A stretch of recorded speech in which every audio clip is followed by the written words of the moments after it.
Most people buy drones by looking at specs first, but the real question is much simpler. What kind of creator are you?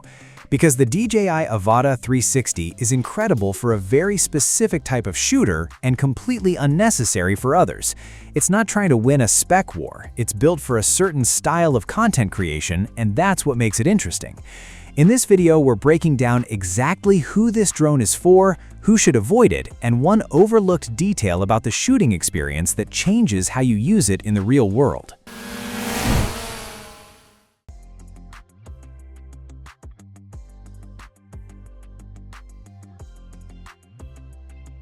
Here's the pitch from DJI. 2 drones in one body.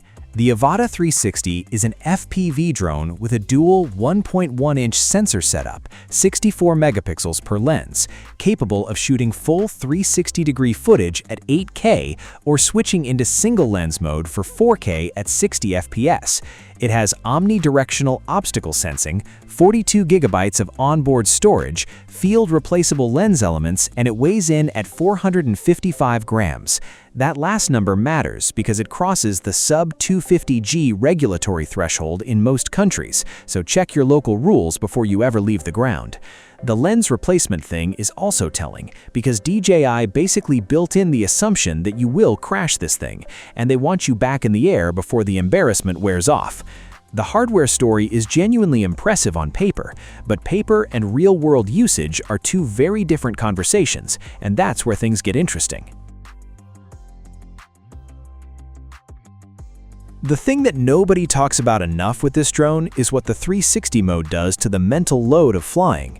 When you're in a live situation, chasing a mountain biker down a trail, hovering over a festival crowd, tracking an athlete at a race start, you normally have to split your attention between flying the drone and managing the shot simultaneously. With the Avata 360, you stop aiming. The camera captures everything in every direction at once, and you choose your angles in post. That's not a small thing. That is a fundamentally different relationship with your drone while you're in the air. You focus on flying intelligently and safely, and the footage handles itself. One clean pass can give you 4 usable shots at different angles, which for anyone who has ever worked live events with a standard setup, that's the kind of efficiency that changes your workflow entirely. The image quality at this resolution, when you're working within the intended use case, is not just acceptable, it's legitimately impressive. Now for the detail that could save you a few $100s. In standard single lens mode, the Avata 360 uses a single-axis gimbal with electronic stabilization, not a full 3-axis system. In calm weather it looks fine, but in stronger wind, horizon tilt can show up in your footage. It's manageable, but you need to fly more carefully. There's also extra workflow involved. All 360 footage has to pass through DJI Studio before editing. The software is good, but if you're working on tight deadlines, that added step matters. If you cover live action, events, sports, concerts, or anything where a moment happens once and repositioning isn't an option, this drone was built with you in mind, and it genuinely delivers. If you're a hobbyist who wants to experience FPV without the nightmare of building, tuning, and soldering a custom rig, the Avata 360 is a spectacular entry point that's durable, accessible, and honestly, a lot of fun. But if your work lives in real estate, commercial, weddings, landscapes, or anything that demands precise, stable, classically clean imagery for paying clients, this is not your tool. The Avata 360 is a specialist, not a generalist, and the creators who get the most out of it are the ones who understand that before they check out. For everyone in that third group, the Mini 5 Pro is a much better fit for how you actually shoot. The Avata 360 is one of DJI's most focused drones yet, and whether it's perfect or pointless depends entirely on your workflow.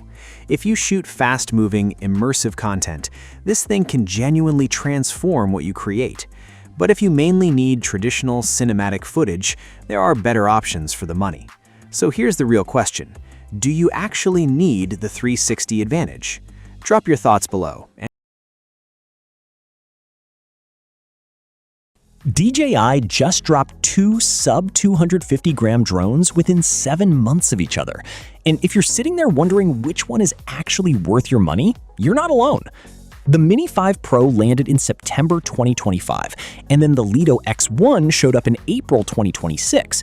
And at first glance, it looks like DJI gave you a fresher, newer option. But here's the thing, newer doesn't always mean better. In this video, I'm breaking down exactly how these two stack up across camera quality, flight performance, obstacle avoidance, and value, because the answer might genuinely surprise you depending on what kind of creator you are. Stick around, because by the end, you'll know exactly which one to put your money on.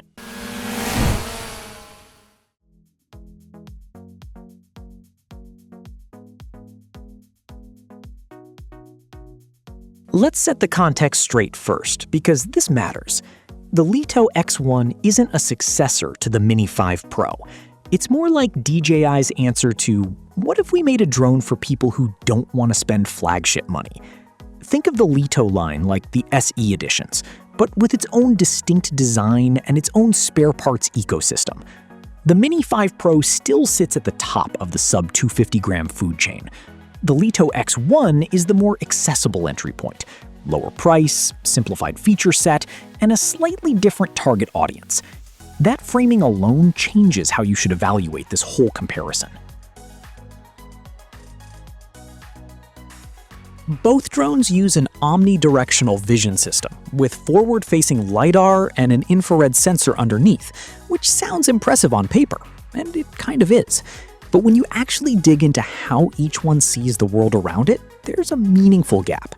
The Mini 5 Pro runs cameras in every direction, giving it that full spatial awareness when it's tracking fast-moving subjects or navigating tight spots. The Leto X1 uses a monocular setup, just one camera on top, which is a more stripped-down approach. Whether that matters to you really depends on how you fly. Relaxed, open-field shots? Probably fine. Dense environments or active tracking through trees? That's where the Mini 5 Pro setup genuinely earns its price. Here's something interesting. Both drones offer the same 2 battery options. The standard pack keeps them under 250 grams in C0 class territory, and the Plus battery extends flight time while bumping them into C1. On paper, both claim up to 36 minutes on the standard and 52 minutes on the Plus, which sounds identical. But once you get into transmission range, the story shifts. The Mini 5 Pro uses OcuSync 4 Plus and reaches 20 kilometers in FCC mode and 10 kilometers in CE. The Leto X1 runs standard OcuSync 04, capping out at 15 kilometers in IC mode and 8 kilometers in CE. Also worth flagging, the Leto X1 doesn't have FCC approval right now, which means if you're in the US, this drone basically isn't an option for you at all. If you create content for a living, or even just take your footage seriously, this segment is the one that's going to make the decision for you. The Mini 5 Pro carries a 1-inch CMOS sensor. The Leto X1 has a 1.3-inch sensor, smaller, which directly affects low-light performance, dynamic range, and the kind of detail you can pull in challenging lighting conditions. Then there's vertical mode. Both drones support it, but the Leto X1 drops from 4K down to 2.7K when you flip to vertical, so you're losing resolution for your reels and shorts. The Mini 5 Pro holds full 4K in vertical. And on slow motion, the Mini 5 Pro goes up to 4K at 120 FPS, or 1080p at 240 FPS. The Leto X1 caps at 60 FPS in 4K. For anything cinematic or social first, that's a real limitation. Here's the honest take. If camera quality, slow motion, full vertical 4K, and long-range signal matter to you, the Mini 5 Pro isn't even close to a debate. It's the better drone in almost every measurable way. The Leto X1 makes sense if you're a casual flyer, budget-conscious, and mostly shooting in good light without needing to push the footage anywhere demanding. Both are under 250 grams, both are capable, but they're built for different people. So which type of creator are you? Because that's really the only question left. Drop your answer in the comments, and if this helped you figure it out, you already know what to do.